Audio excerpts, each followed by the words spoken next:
Salut à toi, cher curieux de la mythologie. Aujourd'hui, je te propose de vibrer au rythme de la fête de Lughnasadh.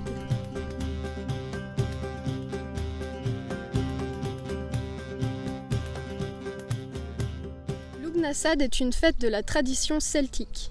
Son nom signifie l'assemblée de Lugh et comme vous l'aurez compris, c'est le dieu Lugh qui est mis à l'honneur lors de cette fête. Ses premières origines sont certainement irlandaises. D'ailleurs, le terme de Lunasa désigne le mois d'août en irlandais, mais c'est une fête qui est attestée dès la haute antiquité, aussi bien en Irlande qu'en Bretagne insulaire ou encore en Gaule. Et dans le calendrier de Coligny, cette fête est désignée au début du mois d'El-Ambivios, ce qui correspond environ au début du mois d'août. D'ailleurs, les fouilles archéologiques appuient le fait que le mois d'août était une période sacrée et importante en Gaule. Mais alors, qui était ce fameux dieu Lugh ? Eh bien, Lugh était un dieu pour généraliser à multiples facettes. On le surnommait d'ailleurs Samil Danach, ce qui signifie le polytechnicien en gaélique irlandais. C'était le dieu de la lumière, mais plutôt dans le sens symbolique et spirituel du terme, mais aussi du savoir, des arts, du droit, de la justice, des commerçants, des voyageurs, etc. Ouais, il avait de quoi faire. Lughnasadh pouvait donc durer de 3 jours à 1 semaine en fonction des lieux, et certainement autour de la pleine lune. En l'honneur de Lugh, on y retrouvait par exemple de grandes foires qui mettaient à l'honneur le commerce, mais aussi des jeux sportifs. La musique et les bardes étaient également mis à l'honneur.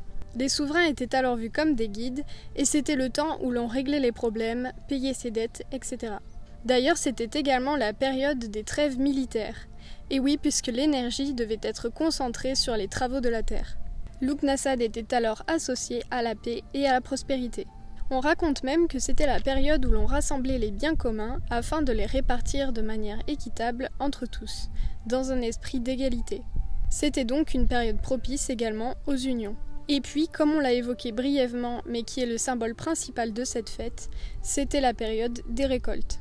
C'était alors la terre nourricière qui était célébrée et remerciée. On organisait alors de grands banquets où les produits de la récolte étaient mis à l'honneur, tels que le blé ou encore les fruits. En Irlande, on parle aussi de la tradition du sacrifice d'un bœuf. Et puis, une légende raconte que c'est Lugh lui-même qui aurait initié cette fête, non pas pour s'envoyer des fleurs, mais pour rendre hommage à sa mère nourricière, Teltiu. En effet, cette femme qui était réputée pour être d'une grande bonté se serait éteinte d'épuisement au début d'un mois d'août, après avoir transformé les forêts d'Irlande en terres cultivables. Mère de l'agriculture en Irlande et associée à la terre-mère, Teltiu serait donc elle aussi célébrée ce jour-là. Son sacrifice ayant permis de nourrir les hommes, tout comme celui du blé à chaque Lughnasadh. Enfin, qui dit Lughnasadh dit aussi apogée de l'été. Mais c'est aussi le moment où le soleil va commencer à décliner petit à petit. On emprunte alors tout doucement le début du chemin qui nous mènera à l'automne. Finalement, cette fête marque le temps du labeur, mais aussi celui de la gratitude. Un moment où la communauté était mise en avant pour ne faire qu'un, un moment donc de convivialité et de paix. On sait aussi grâce à des textes qu'à partir de la période gallo-romaine, c'était le moment où se tenait le Concilium Galliarum, c'est-à-dire l'Assemblée des Gaules, certainement d'ailleurs à Lyon, qui s'appelait alors Lugdunum. Lughnasadh a finalement progressivement disparu vers le VIe siècle, mais bien sûr, comme la plupart des fêtes celtiques, elle est aujourd'hui à nouveau célébrée d'une autre manière et avec d'autres symboles par les néo-païens.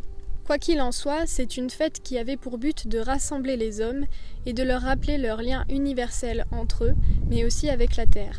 Alors, en ces temps troublés, ne devrait-on pas en prendre de la graine ? Et voilà, cette vidéo est désormais terminée. J'espère que tu en auras appris plus sur Lughnasadh. Et moi je te dis à très bientôt dans une prochaine vidéo.